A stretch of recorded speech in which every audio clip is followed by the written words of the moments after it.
Opo, thank you. Saan? Yes, we'd like to thank the Senate and the Honorable Chairperson of the Committee on Finance, Senator Sherwin Gatchalian, for the approval of the budget of the Office of the Vice President. Ma'am, may we ask about one of the other topics na po as of the budget? Wala naman. Pero kung may questions kayo sa budget, unahin. Unahin. Sa AUR, you went there alone. Pero dito may kasama. Actually, yan yung discussion namin kanina because we were in a meeting. The Office of the Vice President was in a Zoom meeting. And then, wala kaming sagot, ma'am. Hindi ko alam kung bakit mag-isa ako doon sa House of Representatives. And then, suddenly, nandito sila, sumama sila dito. Pero, madami kasi ang mga personnel ng Office of the Vice President na merong some sort of anxiety pag pumupunta sila sa House of Representatives dahil sa mga nangyari noong nakaraang taon. Likely baka yun yung rason bakit ayaw nila ako samahan doon sa HOR.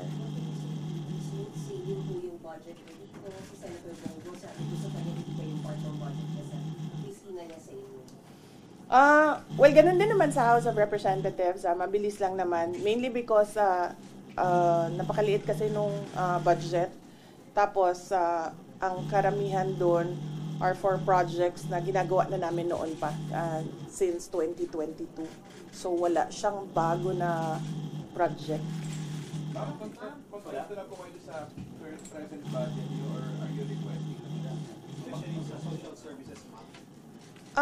Mas madaming matutulungan pag mas malaki yung budget, pero I decided not to submit a bigger budget because alam naman namin na hindi ibibigay yan eh. So parang maglulukuhan lang tayo kung magsasubmit kami ng mas malaking budget, tapos babalik lang din tayo sa kung ano yung nasa NEP ngayon, which is about 900 million. So hindi na kami nag-submit. Ask about the welfare check done to your father. Yung welfare check na yon, usually kasi pag pumupunta yung officials from the Philippine Embassy in the Netherlands, nagsasabi sila at alam namin or alam ng defense team ng mga abogado na pupunta sila. Pero for this one or two, hindi ko pa masigurado kung 2 beses o 1 beses, pero sigurado ako, hindi ko pa masigurado kung 2 beses, pero sigurado ko na merong 1 beses na pumunta sila na hindi sila nagsabi sa pamilya man na nandoon sa Hague o sa defense team. Nalaman ko na lang siya noong merong report na binigay sa Office of the President. Is there offense taken on your part? Yes, ma'am. Oo. Kasi hindi naman sila nag-welfare check eh. Simula nung dumating si dating Pangulong Rodrigo Duterte, pumupunta sila doon for specific reasons, hindi dahil sa welfare check. So, noong nag-file ang abogado ng indefinite adjournment noong proceedings, suddenly meron ng welfare check na ginawa yung officials ng embassy. At kung makikita mo doon sa report, ay ini-interview nila si dating Pangulong Rodrigo Duterte. And somehow, nagbibigay sila ng, although nagsabi naman sila doon that we leave it to the medical experts sa assessment ng overall health niya. Pero meron silang mga insinuations doon na para bang silang nag-a-assess ng kanyang kalusugan. Of course, yes. I see malice in that. Number 1, they never did a welfare check. Number 2, they did not coordinate with the defense team. They did not inform the defense team or the family members who are at that time in The Hague. And yun, makikita mo sa report, nag-a-assess sila sa kalusugan. Ma'am, but ICC said it has to have a consent of the detainee now for them to allow any representative from the government. So we would like to assume, based on their statement, they are already allowed. Well, hindi ko na tinanong si Pangulong Duterte kasi ayaw ko na siya ma-stress at ma-distress sa mga nangyari. And ayaw ko na isipin niya na merong mali doon sa mga sinabi niya. So ayaw ko na i-confirm pa sa kanya kung ano yung nangyari doon. The confirmation of the reports that I got, a copy of, enough na yon para sa akin na sabihin na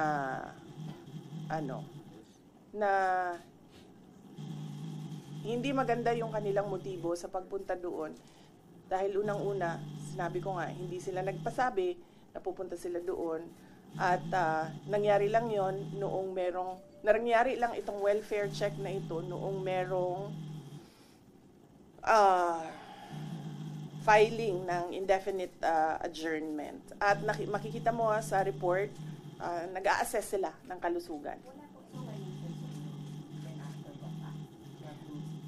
After the fact, wala silang explanation. I believe nag-explain ang Department of Foreign Affairs, ang DFA. They said that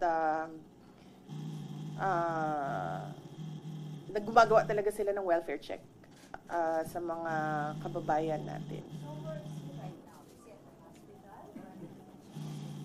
Nasa detention, as far as I know, nasa detention facility siya today. Yes. But kailan po siya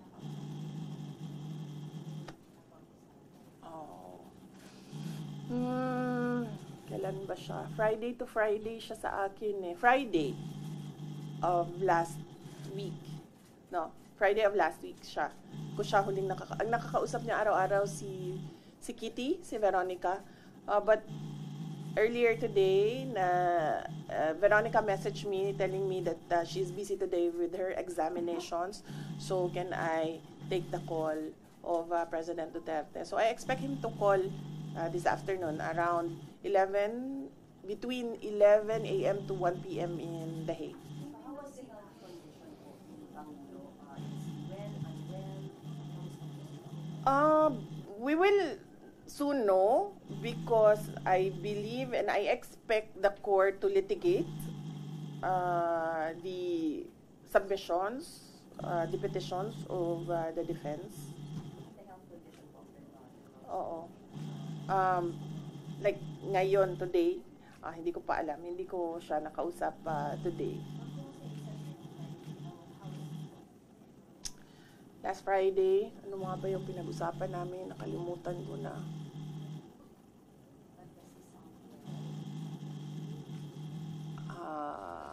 Hindi ko na maalala. Lately, he's been distressed about the flood control talk. So, I'll try to avoid that later. What is stress about that? Why is this stress about that? Kasi, well, sasabihin lang naman kasi ni PRD na sinabi ko na si BBM ay hindi marunong, he's a weak leader, and he doesn't know anything at all about governance.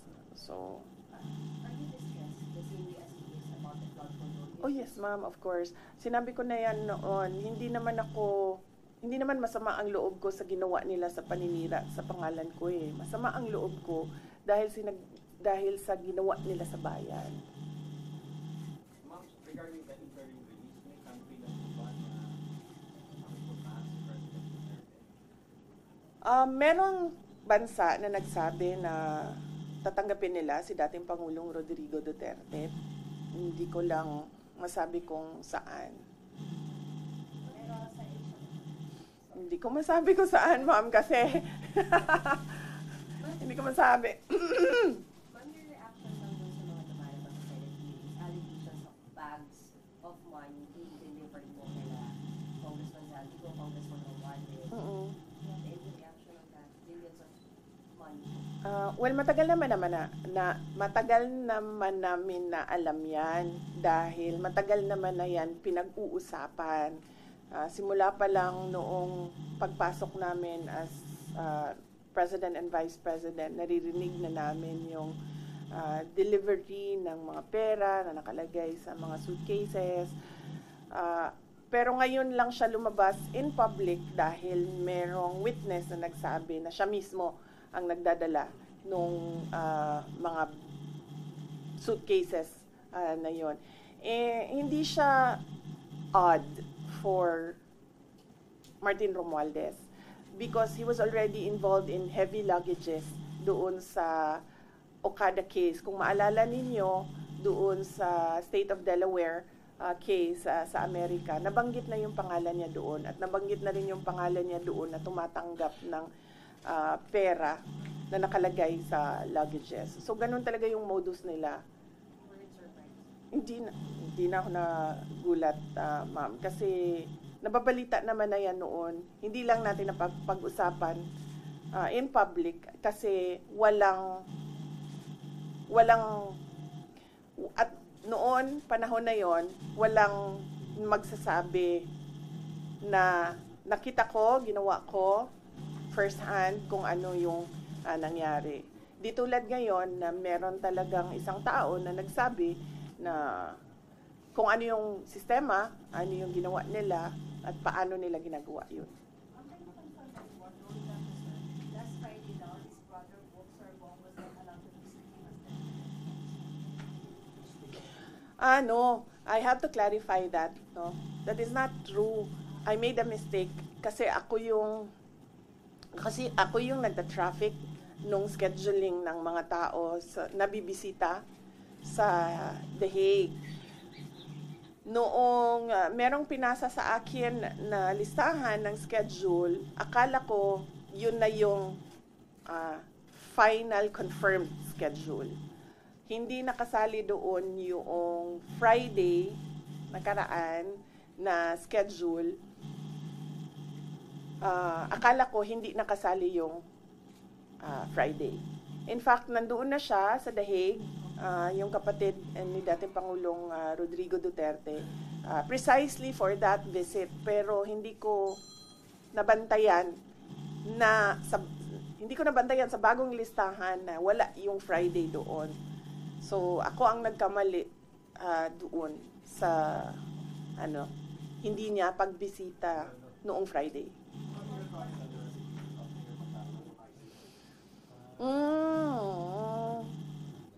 Ayaw mag-comment huwag na lang, sir, no comment. Matagal nyo na kung alam yung modus sa di umano'y pangingitlak sa flood control? Hindi lang sa flood control, ma'am, pati sa sa illegal gambling. Tumatanggap sila. So, si Martin Romualdez. So, hindi lang siya sa flood control. Baka kasi yung tao na nagtrabaho ng basura, flood control yung pera na tinatransport nila. Pero marami pang iba pang mga sources ng corruption na dinideliver.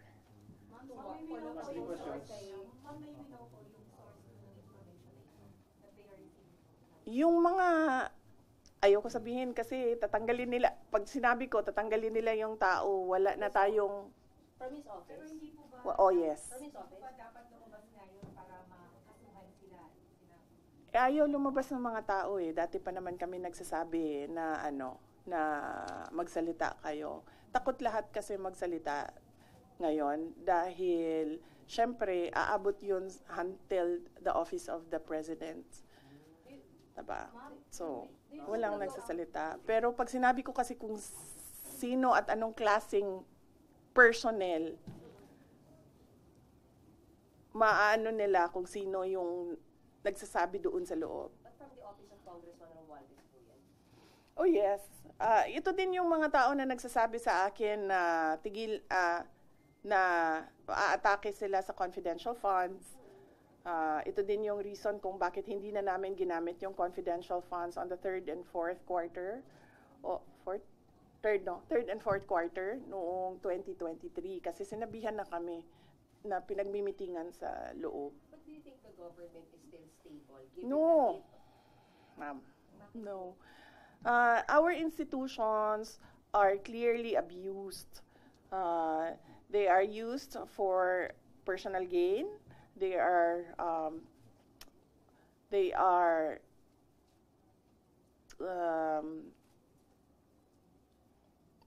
used for personal gain, and we have already seen the testimony of witnesses about corruption, and there is practically nothing happening in our country.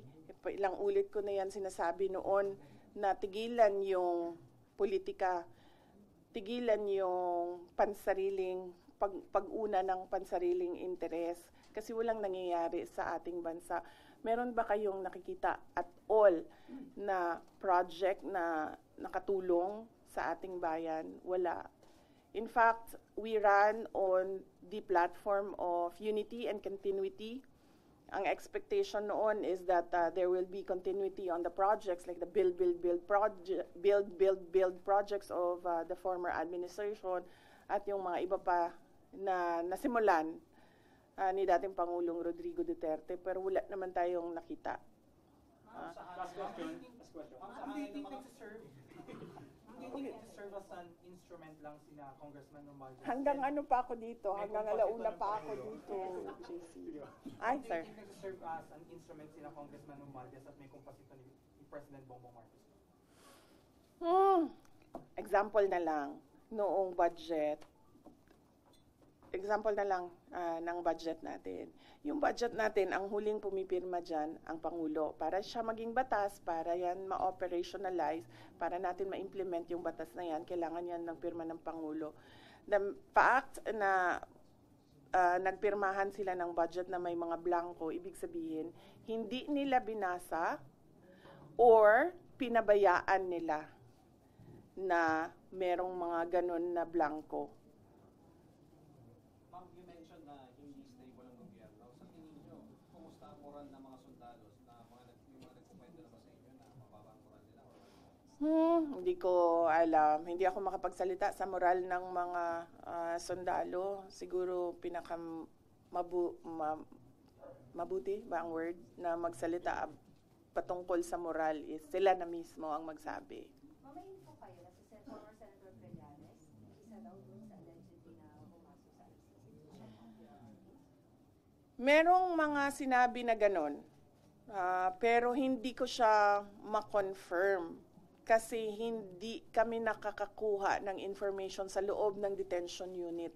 Nalaman ko na lang yung welfare check kasi dahil sa report na binigay sa Office of the President. So, bago nun, hindi namin alam yon na information mula sa detention unit. Nakukuha namin tulad nung dinala siya sa hospital dahil dahil nakita siya na walang malay sa sahig ng kanyang kwarto, nakuha namin yon sa hospital personnel. Hindi sa detention unit, hindi sa ICC. Hindi kayo informed by ICC? No, hindi kami hindi kami sinabihan kami na family members, hindi kami sinabihan na may insidente na ganun. Nakuha lang namin yon sa hospital personnel. Madami kasing Pilipino kahit saan ka pumunta, 'di ba, sa buong mundo. Kaya nga hindi makapagtago si Saldico kasi kahit saan ka pumunta, daming Pinoy. So yung hospital personnel nagsabi. When was daw po nangyari? When was kailan daw po nangyari po? Nakita siyang Hindi ko na maalala. Pero hindi ngayon yon, hindi the moment na lumabas yung statement. Hindi lang ako nagsalita noon. Kasi parang ang sabi ko sa lawyer, na pag may mangyari naman na ganyan, kung pwede, magbigay naman sila ng information sa inyo. Kahit hindi na sa pamilya, kasi sa tingin nila, hindi dapat siguro bigyan ng, hindi ko alam kung anong rason nila. Sabi ko kahit sa inyo man lang. And then, sinabi ng lawyer that we will work on this and make sure that this will not happen again. So, hindi na ako nagsalita. Nagsalita na lang ako nung nakita ko yung report sa welfare check. Kasi, para bang hindi kaya ng ICC, hindi kaya ng ICC na i-secure ang dating Pangulong Duterte. Tulad nito, merong pagbisita sa isang agent ng government na ito din yung gobyerno na nagdala sa kanya, nag-kidnap sa kanya dito sa Pilipinas, tapos dinala siya sa Hague. May we know yung particular reason bakit po siya nawala ng malay? Any particular illness that led to that? Hindi ko alam, ma'am. Hindi ko kasi nakuha talaga yung report, ma'am. Nakuha lang namin siya sa hospital personnel at yung tests na ginawa sa kanya. But was it confirmed po, for example, by the former president, na nangyari na yung incident na yun as reported by the hospital personnel? Tinanong ko siya. Alam ko tinanong din siya ng lawyer. Hindi ko lang alam kung anong mga incidents. But tinanong ko siya kung totoo ba. And then sabi niya, hindi naman yan yung una. Madaming beses na ako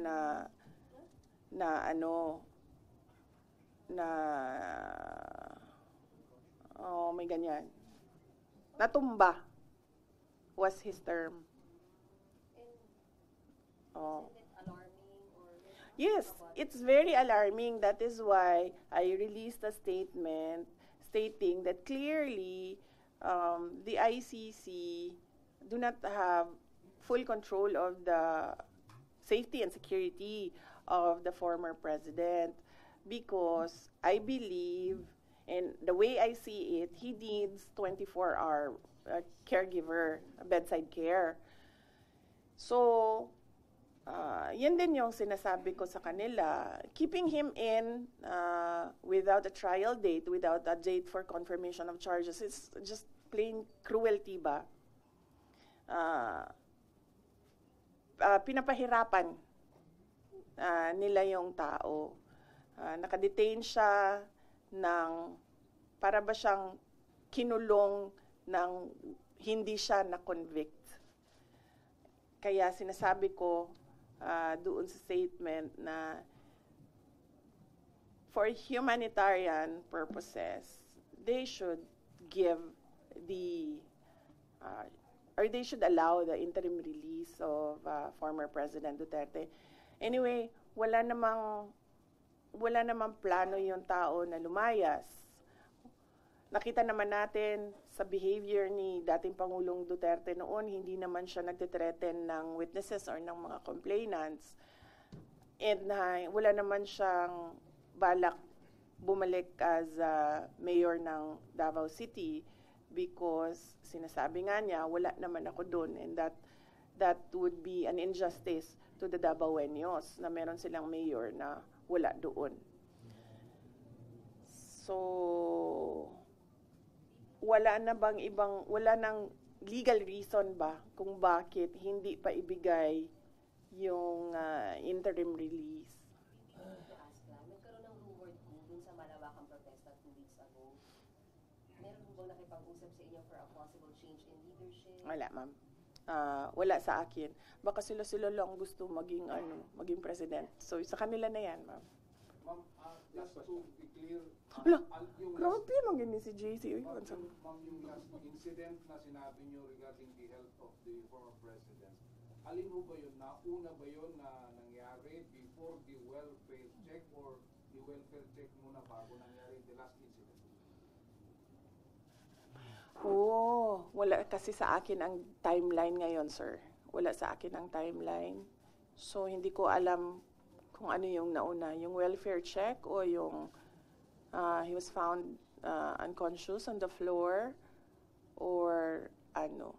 Wala sa akin yung timeline, sir.